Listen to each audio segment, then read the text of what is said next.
Economics.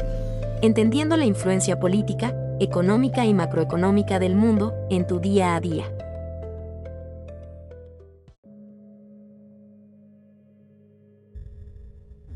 Estados Unidos acaba de aprobar el Big Beautiful Bill y esto tiene implicaciones importantes para México. Hoy, que es nuestro primer episodio en video, estaremos hablando de esto y de la situación económica de México. Soy Alejandro Gómez Tamés y este es el episodio 65 de Economics Podcast. Como siempre, los invito a escucharnos en YouTube, Substack y Spotify, donde también pueden encontrar todos los episodios anteriores. Quiero hacer un agradecimiento muy especial a nuestros suscriptores de paga en Substack y en el blog de Economics. Tu apoyo es fundamental para que podamos seguir investigando y analizando a fondo la economía de México y el mundo. Y como siempre, me acompaña Pablo Gómez. Y bueno, el día de hoy vamos a estar hablando de más reciente editorial. ¿Cómo estás, Pablo? Muy bien, ¿y tú? Bien, muchas gracias. Como ya lo señalé, es nuestro primer episodio en video y esperamos que nos vaya bien en este nuevo formato, porque antes solamente hacíamos el podcast en forma de audio. Entonces, pues vamos a comenzar. Ok, pues aquí te preparo unas preguntas. Básicamente, ¿qué tan grave es la crisis fiscal en Estados Unidos y por qué debería preocuparnos desde México? Sí, es un problema muy severo. Estados Unidos ha incurrido en un elevado endeudamiento, primero después de la crisis del 2008, con todo este tema del quantitative easing, empezaron a emitir mucho dinero y en aras de salvar su sistema bancario, la deuda comenzó a crecer de manera acelerada. Posteriormente llega Trump, se atraviesa el COVID y la deuda se disparó aún más rápido. Luego, con la presidencia de Joe Biden, sucedió lo mismo, un endeudamiento muy elevado, al grado de tener déficits fiscales que representan aproximadamente el 8% de su PIB. Y ahora, con Donald Trump 2.0, esta tendencia de endeudamiento va a continuar. Y de hecho ya vemos que en Estados Unidos hay una deuda que representa ya casi el 130% de su PIB, anda por ahí del 125%, y suma aproximadamente 36 billones de dólares. Y esto es muy preocupante porque de hecho ya hasta perdieron su calificación AAA por parte de las calificadoras de riesgo, Fitch, Moody's, Standard & Poor's. Es la primera vez que esto sucede. Y lo que es también muy preocupante es que su gasto anual de intereses sobre su deuda ya es de arriba de $1 billón. Y entonces, por eso Donald Trump insiste tanto presionando al jefe de la Fed, a Jerome Powell, de que baje las tasas de interés, porque hoy por hoy gasta más Estados Unidos en intereses de la deuda que el gasto de defensa, que para el caso de Estados Unidos es pues muy elevado el gasto de defensa. Entonces imagínate, ahora con más gasto de interés que de defensa, la situación para ellos es políticamente muy complicada. Y aquí el asunto es que no se ve que vayan a poner un freno al endeudamiento y por el contrario, ahora que se aprobó el Big Beautiful Bill este pasado 3 de julio y fue firmado el 4 de julio ahí en la Casa Blanca en una gran ceremonia donde inclusive vimos los aviones B-2 pasar por arriba de la Casa Blanca, pues ese endeudamiento va a seguir aumentando. ¿Qué impactos concretos está teniendo el nuevo paquete de políticas de Trump sobre el comercio, la inflación y el dólar? Bueno, hemos visto que con esta presidencia de Donald Trump, su interés es la reindustrialización de Estados Unidos y él le echa la culpa a los países como México, como China, Vietnam, de la desindustrialización de Estados Unidos. Y él argumenta que estos elevados déficits comerciales que tiene Estados Unidos con todos estos países se debe a que hacemos trampa y que estamos abusando de Estados Unidos. Pero pues la realidad es muy diferente. Por un lado, pues Estados Unidos es la economía más grande del mundo y eso explica buena parte de sus déficits. O sea, si nosotros en México tenemos un PIB que representa el 7% del PIB de Estados Unidos, pues ¿quién le va a comprar más a quién? Obviamente los estadounidenses nos compran más mercancías a nosotros de lo que nosotros les podemos comprar, simplemente por un tema de tamaño de mercado.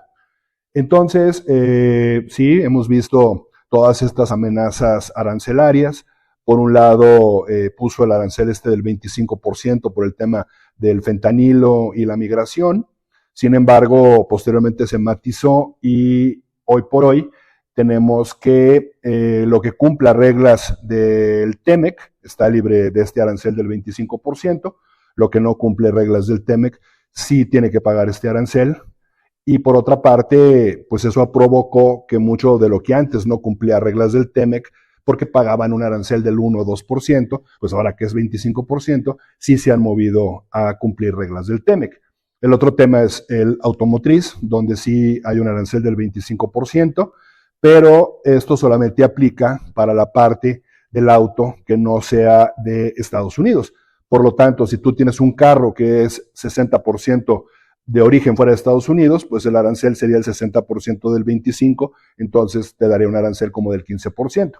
Y el otro tema que también es delicado es el arancel a acero, aluminio y los productos derivados, como las latas.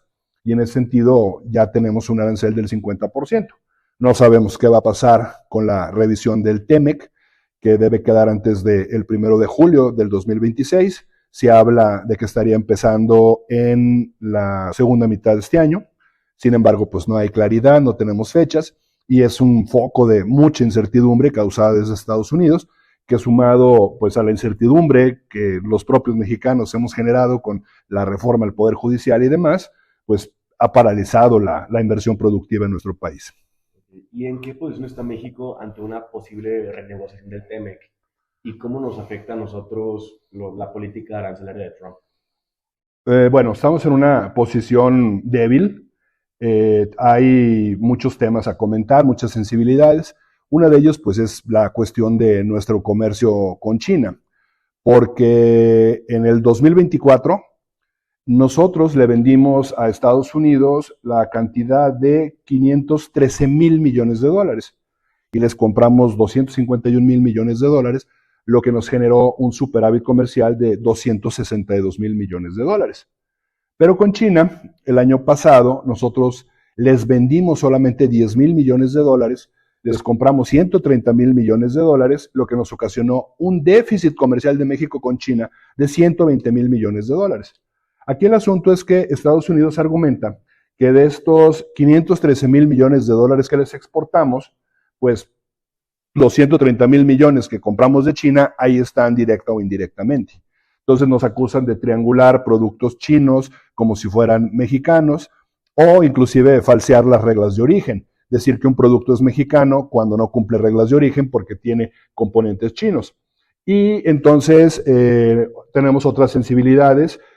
Consideramos que se van a endurecer las reglas de origen para la industria automotriz en esta revisión que va a haber.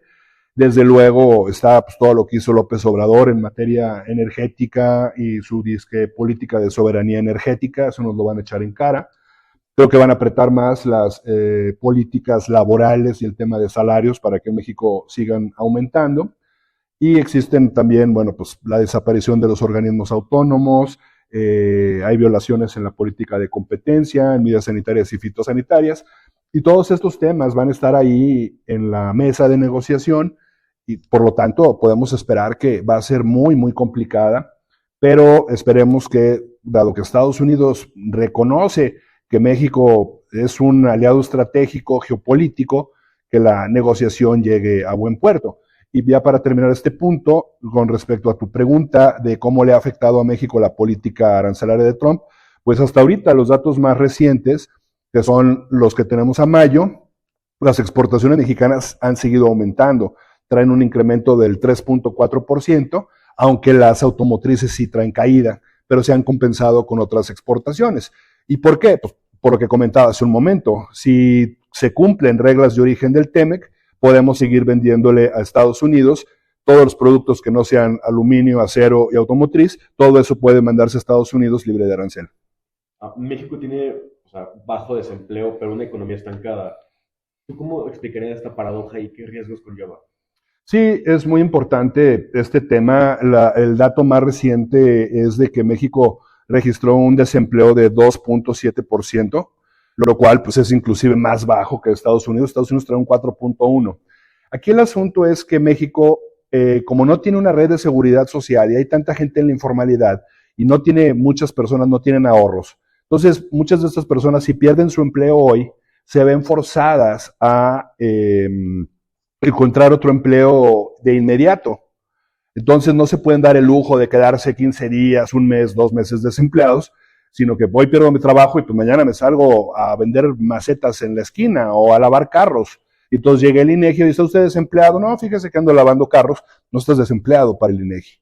Aquí el asunto es que el 55% de la gente que trabaja en México lo hace en la informalidad. Eso te ayuda a que tu tasa de desempleo sea muy baja, pero de ninguna manera implica que nuestro mercado laboral sea robusto o que esté exento de problemas. Y esto en un contexto de debilidad económica, pues sí, es una paradoja porque vemos que la economía no está creciendo y sin embargo la tasa de desempleo es muy baja porque la gente está en la informalidad. ¿Y cuál es tu escenario base para este 2026? Si se mantienen las tendencias actuales en México y en Estados Unidos. Sí, eso es muy importante que menciones que si se mantiene pues este escenario base, las tendencias que hoy vemos, que no se complique el panorama. Mira, de acuerdo a la encuesta más reciente Citi de Expectativas, se estima que este año la inflación va a estar cerrando por ahí del 4%. Sin embargo, el más pesimista de esta encuesta la ubica en 4.71%, mientras que el más optimista la ve en 3.50%. En cuanto a crecimiento económico, la expectativa es de que vamos a crecer 0.1%, lo cual, bueno, pues es nada. El más optimista considera que estaríamos creciendo en torno al 0.7%, mientras que el más pesimista ve una caída del PIB de 0.6%. Y en cuanto al dólar, que es la variable más difícil de todas de predecir, el escenario base es que estaría cerrando el año en 20 pesos con 28 centavos. Ahorita está más o menos como en 18.65 más o menos al momento de grabar este podcast. Entonces, pues se espera que en la medida en que avance el año, empezamos con la revisión del TEMEC, haya nerviosismo y pudiéramos cerrar en torno a 20.28, pero la realidad es que quién sabe. El más pesimista ve el tipo de cambio este año en 21 pesos con 75 centavos, mientras que el más optimista cree que se va a quedar en 18 pesos con 94 centavos. Entonces, sí es una situación complicada, sin embargo, bueno, no es una situación de crisis económica. Desde este espacio hemos hablado de estancamiento, de desaceleración, pero al día de hoy no se ve una situación de crisis económica. Sí hay dificultades, pero sin duda también habrá oportunidades. Muy interesante, la verdad. Sí, bueno, pues fue un episodio que quisimos abordar estos temas. Muchas gracias, Pablo, por acompañarme nuevamente. Yo quiero agradecerle a todos los que nos vieron, invitarlos a que se suscriban a nuestro canal de YouTube en Economex Podcast, de igual forma que se inscriban a nuestro newsletter en economex.substack.com, donde ahí van a encontrar toda la información que estamos generando prácticamente todos los días. Muchas gracias por su atención y hasta la próxima.